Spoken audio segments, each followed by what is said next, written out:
Program makan bergizi gratis pemerintah Prabowo Gibran menyasar siswa sekolah dengan anggaran Rp10.000 per anak. Makan bergizi gratis ini diharapkan mampu memenuhi kebutuhan gizi anak sekolah. Lalu seperti apa gambaran makan siang Rp10.000 itu? Ada laporan Gubran Lama Taha dan juru kamera Arif Tirtana selengkapnya.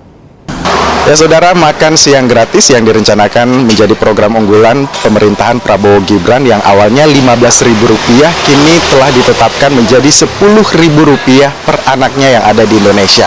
Nah, sekarang saya sedang berada di Kota Makassar. Dengan uang Rp10.000 ini kira-kira saya bisa dapat apa aja untuk makan siang? Ikuti saya yuk, kita tanya-tanya langsung. Halo Ibu, selamat siang. Dengan Ibu siapa? Ibu Ajeni. Bu Ajin.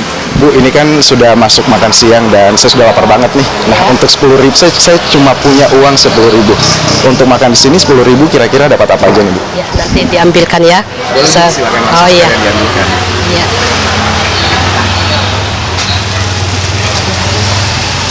Oke, ini ada apa nih, Bu? Kita kasih telur 1, Oke, ini ada telur. telur, korek tempe. Ini ada tambahan 1 perkedel.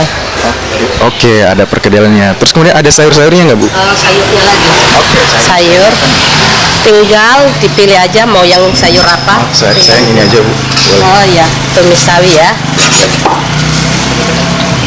Oke, sabar-sabar. Sabar, nanti diambil. Boleh. Mau pakai sambal? Boleh sedikit sambalnya. Ini sambal hijau. Oke, dikit. Iya. Oke, berarti ini adalah paket menu makan siang saya jika dengan uang Rp10.000 berada di Kota Makassar. Langsung yuk kita makan.